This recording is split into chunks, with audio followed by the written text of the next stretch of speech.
Welcome back to another episode of Real Estate Talk. I'm Jordan Conrad, and today we're going to be doing a follow-up video to a video I did about a year ago where I addressed whether or not there was going to be a housing crash. So obviously we haven't seen that yet, and today we're going to talk about my prediction going forward. Will we see this crash? Why we haven't seen it yet? And some market predictions for the future of real estate here. So let's get right into it. So I'm going to take you over to an article here from the Pennsylvania Association of Realtors. In Pennsylvania, the home prices in the Commonwealth rose 14% last year, reaching a median price of $192,040. up from $168,152 in 2020. So again, we see these percentages rising, and even in 2022, we continued to see a strong market with home prices rising even more. So what does this mean going forward? The biggest issue now is we still have this massive lack of inventory. So rising construction costs and supply chain issues are making it harder to build new homes, so people are relying on existing inventory to be their next home. So this is just causing a perpetual cycle where, sellers that would normally be building are not building. They may be looking for existing homes for their next house rather than building a new home. And we're just continuing to see an inventory squeeze, making these existing homes more and more expensive. Now, a lot of people are considering mortgage rates as a reason for the housing market to turn around. But the problem is that these interest rates are rising slowly, and we continue to have this inventory problem. As mortgage rates rise, home affordability goes down. So generally, if interest rates go up 1%, you see affordability decrease by 10%. So if you look at last year, you look at 2021, the issue that we still have is that housing prices were up 14%. So if interest rates would have rose 1%, that 10% of affordability, that drops that 14% down to 4%, but home prices would have then still been up 4% year over year. So, the rates would have to drastically go up, which, some people think that they could go up 2% or more. But the Federal Reserve is really the people that are controlling that, and they've kind of taken a dovish stance on this, and they're doing small increases as of right now. They're looking at 25 basis point increases over the next year. They're thinking maybe 25 basis point increases, which is kind of a slow, steady rate increase for the near future. So this takes us back to the original question: why haven't we seen any type of market crash? So what I said a year ago was that people had too much equity in their homes to allow any type of default. So there were plenty of programs that were forbearance programs where you could basically put your mortgage payments on hold. And these programs have come and gone. So people have, basically ended these forbearance programs, and we really have not seen many foreclosure situations.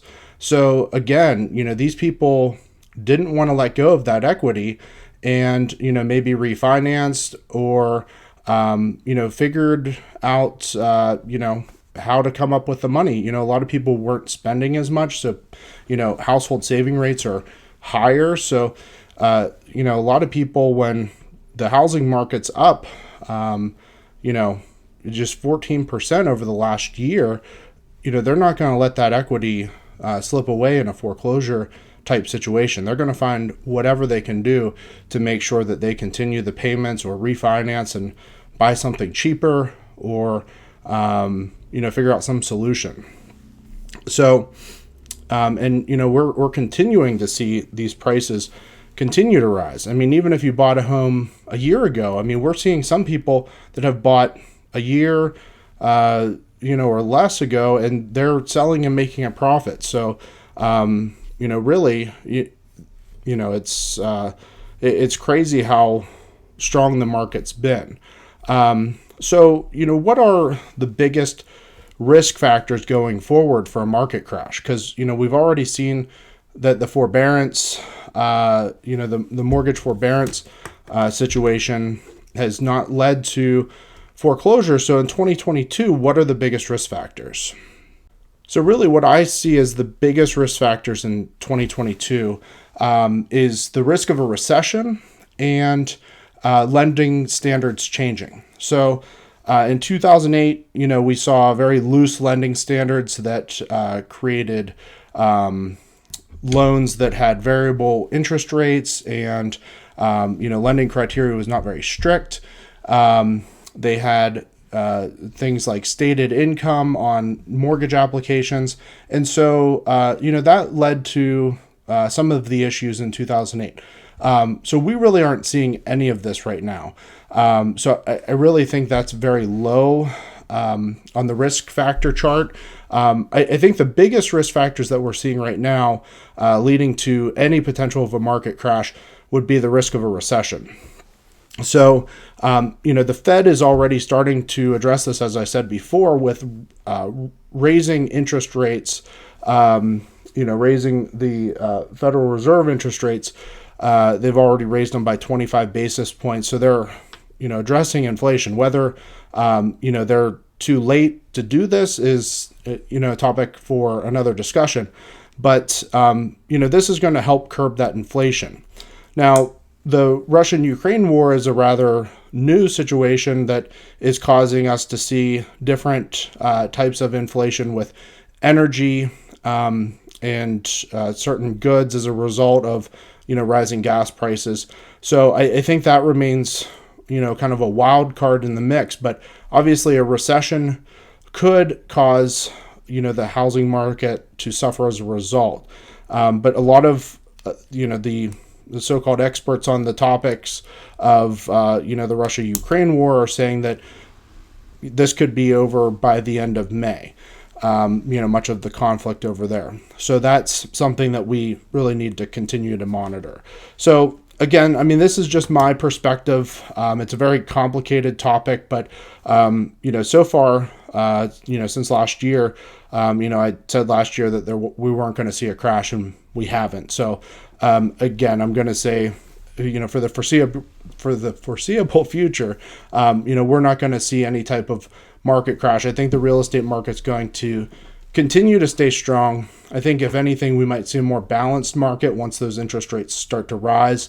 Some of the buyers that lose some of the affordability with those increased rates might exit the market just because, the prices are going up so high, for the actual mortgage payments. But again, I'm going to continue to monitor everything that's going on and, try to provide some insight for the people that want to hear what I have to think. So feel free to follow my channel and like the video if you think the content was good.